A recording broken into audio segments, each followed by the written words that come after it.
If you're thinking of buying a 7th generation Accord Coupe, here's a tip, just don't.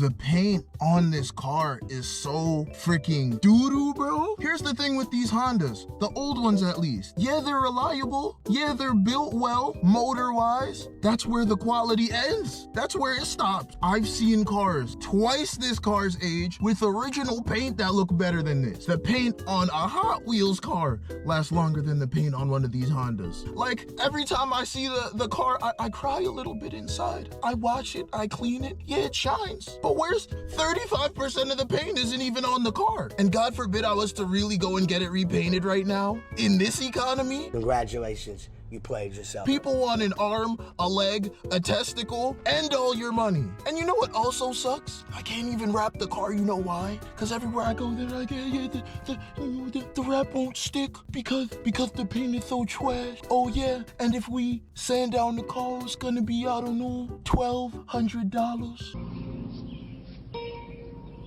What the fuck? Did you just tell me $1,200 to sand down the car? Do I have goofy written on my forehead? Do I look like my brain is smooth? This car is great, there's no question about it, but not a lot of people know just how great this car is. So the aftermarket is kind of trash, which means that you have to do a lot of retrofitting. You gotta make custom parts, see what parts you could take from other cars and fit onto your car. I'm not gonna lie, 85% of the modifications that you can get for this generation Accord are on eBay, bro, which is trash, which brings me into my next point. These cars and parts are so cheap that anybody could buy one pretty much, and anybody could modify one pretty much, which is a problem. Because one, there's not a lot of these that are modified, and most of the time when you see them and they are modified, it's trash, bro. It's garbage, bro. It's like a lot of the times when people get their hands on this car, it's the ones who were dropped on their head and never fully recovered. Like, you know you have to drive this car around for a while, right? You know this is your car. You have to be seen behind the wheel of this, and this is what you do? AutoZone parts? Advanced Auto? That boy does everything for less. Behind build, bro. What the frick is wrong with people, bro? Disgusting! On social media, a lot of times, you know, oh, wow, that's a nice Accord. Oh, wow. But that's the problem with social media, because it's all fake. What you see on social media does not translate into what you'll see in real life. The nice Accords, those are few and far between. It may seem like a lot, but in retrospect, those cars are spread out all over the world. So it's not like they're all in your local town, even in your state. Most of the time, they won't even be in the same country as you. But when you see them in real life, they look like this. Ew! Dude! What the f?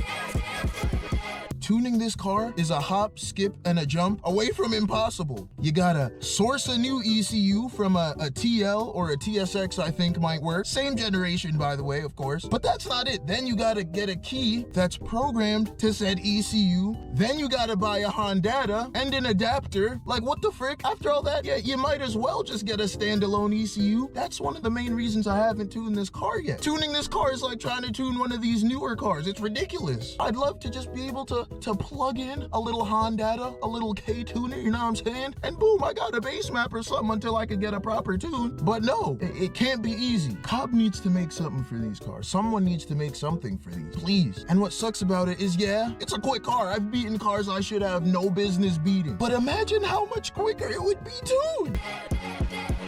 The squeaks, the noises, and the rattles. Again, Honda, real reliable car. You could run this car probably with no oil in it for a month and it would still drive, but I don't advise that. I know you don't have mushy peas for brains, so take what I just said with a very large grain of salt. Regardless, you get my point. They're great cars. Everything else, it clanks. Do you know what these cars are notorious for? Ball joint failures? Let's say you're doing 50, 60 miles an hour and your ball joint fails or your axle falls off, it just comes loose. What the frick, Honda? What's going on, bruh? We gotta do better than this. I had to go online and buy an entire front suspension kit just for peace of mind. And you know what's crazy? I haven't even gotten it installed yet. Every time I drive this car, my heart's low-key in my ankles, man. Cause this car on the body, you know how many miles it has? Like 164,000, bruh. Your boy got too many bills right now. So like and subscribe. What the frick are you doing, bro? Listen, I'll become physically aggressive if I found out you didn't at least like the video. Bare minimum in a you turn, squeaks. You go over a bump, rattles, shaking. The car vibrates to frick. I gotta get in alignment. All that being said, car's great, but it's also trash. It's garbage. It's actually booty dust. Doo-doo paste. It's moose ankles, bruh. So save yourself the trouble. Don't buy one.